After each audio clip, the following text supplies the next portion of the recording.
I welcome you to Use of English with Olumide Orebimi. I use this platform to teach people who want to improve the quality of their writing. If you're ready, let's go.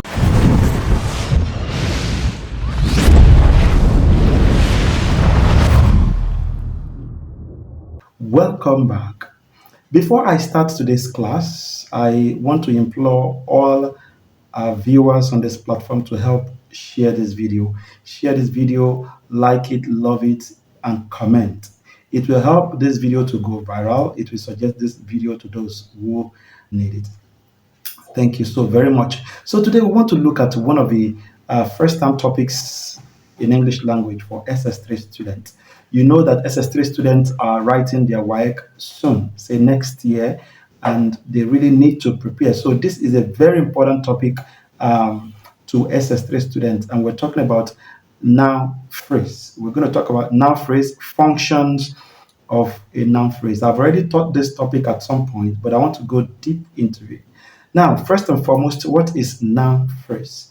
We say that a noun phrase is a phrase in which the main word or the head word is a noun or a pronoun. So that definition is not complex to someone who is already aware of what noun phrase is.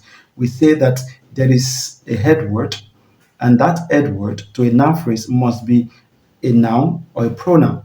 So we have quite a number of examples of a noun phrase. For instance, we could have different words stringed together in the absence of a finite verb. So once the finite verb is absent in a group of words stringed together, then we say that the word is a phrase. Then we need to now find out if it's a noun phrase or an adverbial phrase or an adjectival phrase or a verb phrase, etc., etc.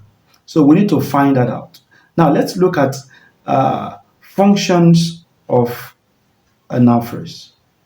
The first one we're going to look at is that a noun phrase is always functioning as subject of a verb. Subject of a verb. Now, I will give an example. For instance, we could have the rich woman is wicked. The rich woman is wicked. Now, in that sense, we underline the rich woman. Now you realize that we said that a noun phrase is a phrase in which the main word or the head word is a noun or pronoun. Now, we would say that the rich woman, in that phrase, you realize that the head word is woman. We have the, we have rich, we have woman. We have three words. The first word is an article. And remember, I said it at some point that article is from adjective.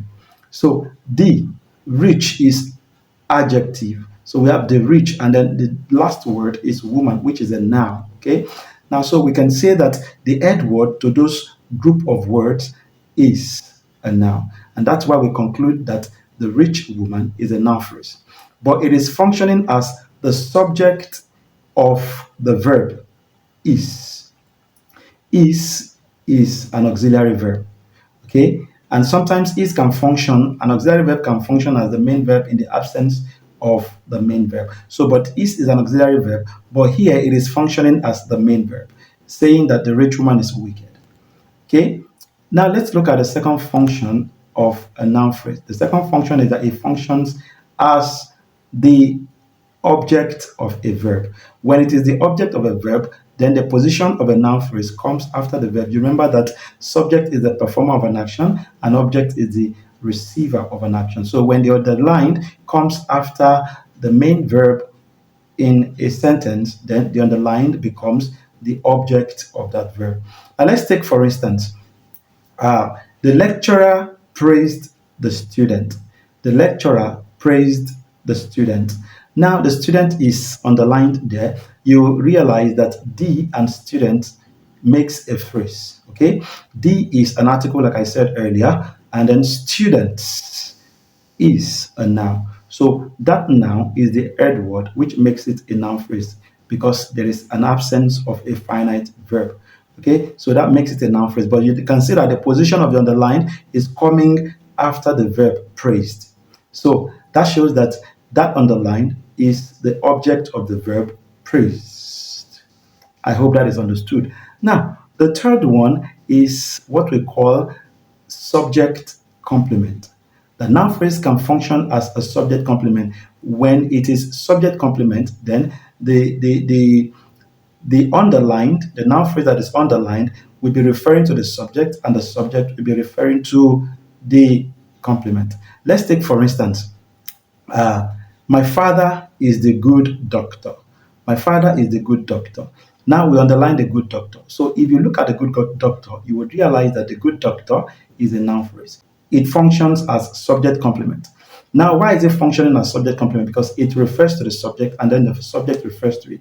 It helps the subject to complete its meaning. So, who is the good doctor? My father. Who is my father? The good doctor. So you can see that both are complementing each other. So that's another function of a noun phrase. And then the last one is we see noun phrase as object complement. This is very important. Noun phrase as object complement.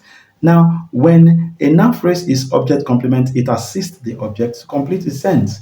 Let's take, for instance, we have the handsome man called his wife an angel. The handsome man called his wife an angel. And then we underline the noun phrase an angel. So you realize that there are two words there. There is the indefinite article an, and then a noun angel. But that noun angel is the head word. That's what makes um, the underline a phrase. But where is the position of a phrase? The position of a phrase is coming after the object, explaining who the wife is.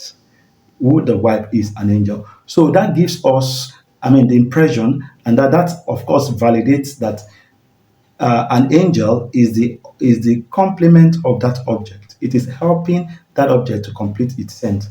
I hope that is clear. If you have any further question on any topic in English language, please feel free to reach out to me. Please ensure that you help share this video so that it can get to as many people as possible. Thank you for being part of today's teaching. I look forward to hearing from you in the comment section. Thank you.